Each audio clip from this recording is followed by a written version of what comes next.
Hey YouTube, welcome to the Off-Grid Mountain Homestead. Continue on the RV/12 volt install today. Today I'm going to go over finding places to lay out your components to optimize your, keep your wire length short, things like that. Finding space for all your major components. We're going to go over the Outback FM80 charge controller, Midnite Solar polarized DC breakers, a few little hidden cubby holes and tips and tricks I found when I was running all these wires in this RV. So basically you want to optimize your wire lengths, keep them as short as possible. Of course, keep it neat and tidy, but let's get into it. I showed you, I'm going to have a clip right now, what this looked like before. So here's the factory electrical wiring components on this RV. So this is a good little spot. I wanted to pause for a minute to focus on RVs and travel trailers, campers, motorhomes, etc. Check your factory wiring stuff occasionally. You see this black cable right here and the other large black cable right there. That's the negative. Right here is the negative terminal block for the 12 volt system factory installed. Well, this wire right here, I went to touch it and they had de-gauged it so much in that terminal it just snapped off, and that goes to the charge controller. So I was wanting to show everybody this as part of the build to show you that I can improve upon it a little bit. I hope you can notice the difference towards the end of this series here. But there's the wire coming in for the travel trailer for shore power, and they cut the insulation back so far that they just taped it up. You can feel the bare conductors, or the external sheath of the Romex is off, and it's just the jacket of the conductors there, and they taped it up right there. So I'm gonna have to fix all that mess right there too. And just a mess. I mean, you can tell production line work. They just throw mess everywhere, so I got to fix all that. And then here's the 12 volt feed, hot, positive from the battery, and that wire nut's like really loose. So a lot of stuff to have to fix to bring y'all this video. And that one's the negative, vehicle negative, and yeah, it's loose too. So hope you can see improvement on that. All right, so you saw that mess that was in there. So I got all that cleaned up. So all the factory wiring's cleaned up right here. I got to change all this around. All the factory wiring from the battery, fix all that to the converter and DC power supply. Take that ground mess up from the OEM. But you can see I got some wires coming up through the floor right here. This is my COM cable going to my Ames inverter controller. Here's my ground, chassis ground, 4-0. So you're going to ground it to the same size that your power cable is. So just get everything put into place right now. Still working on running wire. Here's my PV cable from the roof. So it comes down through that chase I showed you in a video a few days ago. So now I'll just feed that down. So I got the wire bundle right here that's going to go to the electrical section of this RV. And the fun part will be getting it routed down right through there into that chase.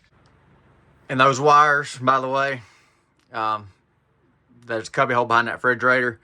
And back underneath there in the cabinets, there's holes all in these RVs and travel trailers and stuff. Little cubby holes in places where the OEM runs wires. Well, they run the refrigerator control wires down in this little narrow chase right here.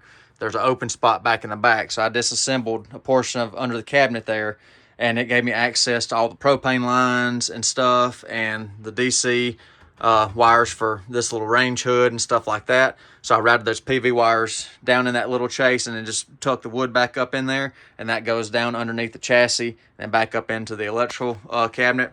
And then if you saw the little remote wire, like the telephone looking wire for the Ames display, well, it follows that same chase under. So I pulled both wires at the same time to the electrical cabinet, and then it runs through the back of the cabinet. There's a little chase in the back too, and it comes out and through. And then I just cut into this factory MDF right here. And this is a big open compartment back here that's sealed off from the cabinets. So all that wire for this remote is in there with all the wires for the radios and the awning controls and all that stuff too. So there's all kinds of little holes and little chases in these RVs. I want to take just a minute again and thank my friends and partners over at Shop Solar. So please be sure to visit their website at www.shopsolarkits.com. And also don't forget, use my coupon code Mr. Off Grid. Save yourself 5% site-wide at Shop Solar. So please use that coupon. That's for you, the viewer. I'm not signing up for the affiliate program or nothing off that. That's just for you. That gets you some savings to get the solar equipment you need or components, get you motivated and get started on your own solar build. I've been working over in this compartment. This is where the inverter is going to sit right here. It's going to be vented and everything, but this is where the inverter is going to sit right here. And I'm going to bring I've already got holes knocked in, see there, and then holes right there, so all the cables can go through. Got to put cement board and stuff on everything. But you can see these wires right here. Back up a little bit. So the charge controller is going to sit up here because it's going to be making the most heat of anything. And instead of running wire mold and all that jazz, I didn't want to do that. So I scoped everything out, pulled this off, and there's a switch on the wall behind me. Pulled all that off and saw this whole cavity was open about 6 inches wide between the studs. And that's where the factory wiring for the overhead lights in the bathroom and thermostat wire goes through. So I run a fish tape up through there, cut me a hole in here for the charge controller. And then down in the bottom, I drilled into above the plate of the wall, and then fish taped these wires down through here. So I got my ground and my PV feed, and then my charge controller cables and all that run down through the wall. So it's nice and clean. Won't be any wire mold. It'll look just, OEM install, or hopefully better than OEM install considering what that looked like. So just showing you a little bit of wiring progress and everything. And went ahead and pulled the breaker knockout, so I'm gonna mount it right in there. And there's the Outback Flexmax controller, FM80, wired up. Got the little anti-short bushing in there. Ground, battery, positive, negative, PV, negative and positive. Nice huge lugs in this controller. Of course, not ready to power up yet, but there she is, right there in all her glory. That's pretty good right there. I know somebody say that door's gonna hit it. No. That door ain't gonna hit it. Push the door all the way back. Hold on a second. There you go. Door's all the way back. Look at that, not touching. One more shot of that with the door all the way back. If you can see that, but there's a gap. There you go. Gap all the way down. It's a monster, but it fits. And no, it's not gonna affect this thermostat.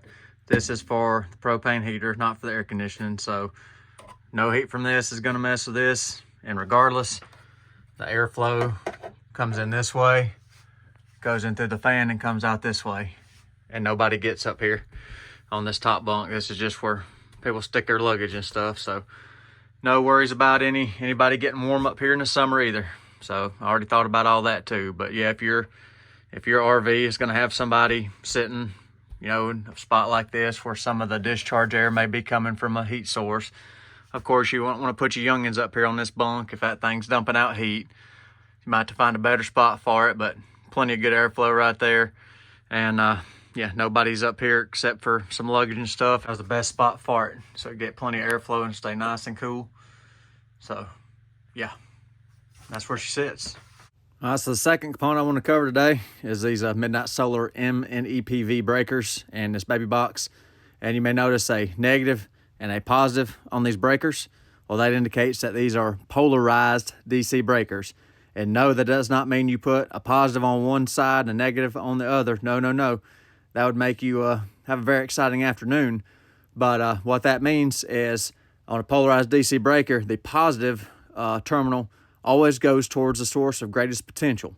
And then the negative is the source of lower potential. So for example, for the solar, the panels are on the positive and the lead going to the charge controller is on the negative because the panels have the greatest potential.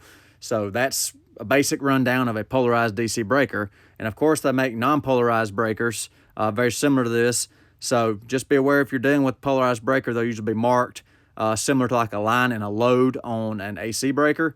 But that helps extinguish an arc if it was a short to occur, as long as you're feeding it the correct direction, with your source highest potential. So if there ever is a short, it helps the trip mechanism extinguish any arcs or any faults that occur for whatever the breaker is protecting.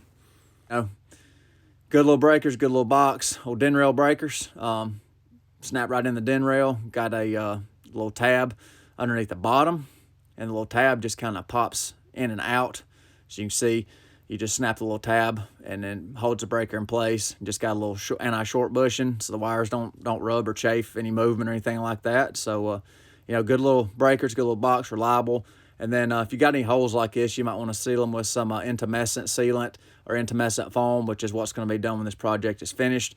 Just keep any drafts out of that wall to this other space right here. Still got to hook those up. The Rich Solar 200 amp hour batteries. So actually waiting on some terminal ends because I need to cut cable so I don't waste cable. So make some new ends. And I'll show you how to make everything, just like this, like a factory crimp. I'll show you how to do that too in an upcoming video, but waiting on some terminals to come so I can rearrange some wire to make it more efficient, shorten my wire length up, which is important. Keep your wire lengths as short as possible, especially on 12 volt. Well, that about wraps up today's episode of the 12 volt / RV build here at the Off-Grid Mountain Homestead. Hope you all enjoyed watching today's video. I enjoyed filming it and working on all the components. I hope I earned a like from you. If you don't mind, please hit that like button. Question or anything, go and put in the comments section. And if you're not subscribed, I'd greatly appreciate a subscription from you. Once again, thank you for watching the Off-Grid Mountain Homestead. Hope you have a nice day.